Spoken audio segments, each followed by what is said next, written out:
Hi, Year 6, and welcome to the Emmbrook School's introduction to Year 7 mathematics. Now, it might be that a lot of these questions you've seen before, hopefully that you have in Year 6. Some may be a reminder, and some might be a step forward. And to take that into account, what we're going to do is any point in the next few seconds now, if you want to just pause the video and have a little look at these questions. What we'll do, the structure will be that I'll show you the answers. And then you can tick the ones that you got right. And then I'll go through the rest of them. Okay, well, in fact, I'll go through all of them. And you can have a little look and see where you can make improvements for next time.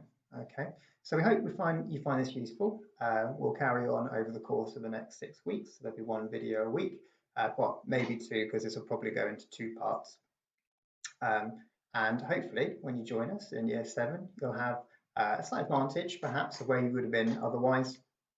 Or at the very least, all of those skills that you learn in Year 6 will be right there at your fingertips, ready to use going into Year 7. Okay, so pause the video now, have a little go at these questions, and then we'll have a look through the answers. Okay, so here are your answers then. So again, pause the video in a second, take time to go through them. Maybe have a look through them yourself. Again, if you know that they're wrong now, maybe you could look back yourself why before watching me go through them. But without any further ado, let's get started. Okay, so to the first question then, and we're asked, and it's really good to read these questions out loud just to put into words what they really mean. What is 5/12 plus 6/12? Okay, and in order to answer that, sometimes come away from the maths and have a look at the picture. All right, so perhaps I'll give myself a circle. There we go. And then we'll ask ourselves, what do we mean by 12ths? Well, we're probably quite familiar with terms and language like halves, okay? So a half just means to cut something into 2 or to halve it. Quarters would then be to break something up into 4s, okay? So let's have a look at some of these ideas. So draw a line straight down the middle, he says, okay? And so here we'd have 1/2 and here we'd have another half, okay? And then perhaps we'll draw another line. And it's really important that all of these segments that we create are equal. So now we have quarters. So you might see this as a quarter. And it literally just means 1 out of 4. So we've got 1 out of 4 on a test. It would be 1 part out of 4 that are available. Okay. And maybe we'll keep going. Actually, I might take a straight line now here. And let's break up our quarters. Again, it's half our quarters. So if we half our quarters, as you can see, we get 8ths, okay? And perhaps you want to add some 8ths together. So maybe we'll have 1/8, shade it in. And then maybe I'll add 2 more 8ths. And what would I have in total? And I'd have 3/8. So now what we have to do is set our question up, ready for our 12ths, okay? So you just want to break up our circle into 12 equal parts, okay? Now, if I've already broken it up into quarters, so we've got 4 parts, if I want 12 parts, then if I were to break each of these quarters up into 3, well then 4 lots of 3 would make 12, okay? So let's have a look at that. Let's try my art skills here. Now, they should be even. Let's go again. I get 4 tries at this, aren't I? I think a thinner pen may have been useful for me. But as we can see, we have got 12 parts here in total. Okay, they should be all even. So if I was then to start my shading procedure, well, here's my 5/12. So 1, 2, 3, 4, and then 5. Change to red. And 1, 2, 3, 4, 5, 6. And there were 12 in total. So if there's 1 missing, I must have added together 11. So my final answer, graphically, and also numerically over here, would be 11 parts out of the 12 available. And it comes to a nice little rule, doesn't it? If I have the same, what we call denominator, as in both fractions are talking about the same circle, if I want to add them up, because each of the parts are equal, then I've just got 5 parts of 12 and 6 parts of 12, so in total I've got 11 parts of 12. Okay. Right, so moving on to the next one, complete this. 9,000 meters equals how many kilometers? Well, you can, of course, just use Google. Okay, so life isn't about just remembering everything. If you ever get stuck, just go onto Google and have a look at the conversion rate. Okay, so I'm going to do that now. Okay, so here's my Google, and I've started typing in how many meters, and here it's guessed how many meters are there in a kilometer. Let's have a little look. Okay, so it tells me that for every 1,000 meters I get 1 kilometer out of that. Okay, so let's have a look back at the question. Well, I've got 9,000 meters. So for every 1,000, switch back to the old pen. For every 1,000 meters, I get 1 kilometer. I've got 9 times as many here, haven't I? So if I was to times this 1,000 by 9, I'd get 9,000 meters. So that must be 9 times as many kilometers as well. So in fact, I get 9 kilometers.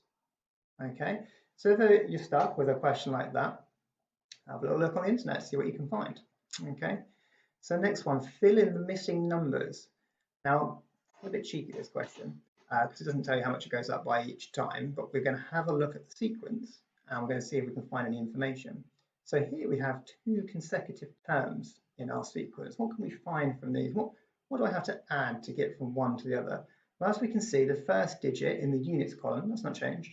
And we've still got a 0 in our tenths column. Okay, so you might remember that from primary school. So if we put a decimal point here, we've got units and tens and hundreds. But going back, we have tenths and we have hundredths. Okay, so here we have 1/100th and here we have 2/100ths. Okay, so we can see that it looks like it's going up by 1/100th each time. Okay, so this number here is gone up by 1. So let's concentrate on the hundredths. So let's assume we've still got a 1 in our, let's put a line here. So we've got 1.01 and we've got 1.02. So here, well, let's assume it's 1 point something. So it's gone from 2 to 1. And we're going to assume now it's going to go down to 0. So we still have that 0 there from before. And now we're going to have a 0 there too. So we're going to have 1.00 there. Okay. Now, if we look at the sequence to see if you can spot anything, you can ignore certain bits. So we can ignore these decimal places here. I don't want to get too complicated with subtractions. You could think of this as 102, 101, 100. Well, what would come after that? Well, that would be 99. Okay. So if we lose 1/100th from 1, we're going to, and look at this to help you out, we're going to end up with 0.99. Okay, so the next number after 99, if we add on 100th, takes us to 1. Then we have 1.01, and going down we have 0.98. Okay, so there's our pattern there for question 3. Next one, divide 172 by 100. Okay, so it's quite nice actually. We don't need the bus stop method for this type of question. I'm just going to pause and clear the screen. Okay, so here we go then. Divide something by 100. Well, it would be really useful actually to always think about some structures. So you might, when you've been dividing or multiplying by factors of 10, so 10, 100, 1,000, it might be worth having a little look at our place value columns. We had a look at these earlier. Okay, where we looked at actually. So we've got our decimal place there, okay, and we've got this number 172. Let's pop it in. There we go. So we have 2 units, 7 tens, and 100. And when we want to divide something by 10 or 100 or 1,000, all we want to do is we want to move each one of our units or each one of our digits a single place to the right. Okay, so we could say it's 10 times smaller, 100 times smaller. And before we start this, perhaps let's look at a number that we might prefer. Always look at easier numbers first. Start with the number 20. So what if we said have 20 and divide it by 10? Let's pop it in. So we need some tens, so we're going to need some units. So we've got 2 tens and no units. And we're going to divide it by 10. So do 20 divided by 10. How many tens go into 20? Let's figure that out. So 10 times 1 is 10. And 10 times 2 is 20. So here's the answer to our question. 20 broken up into tens goes in twice because 2 lots of them make 20. Okay. Now if we put our answer here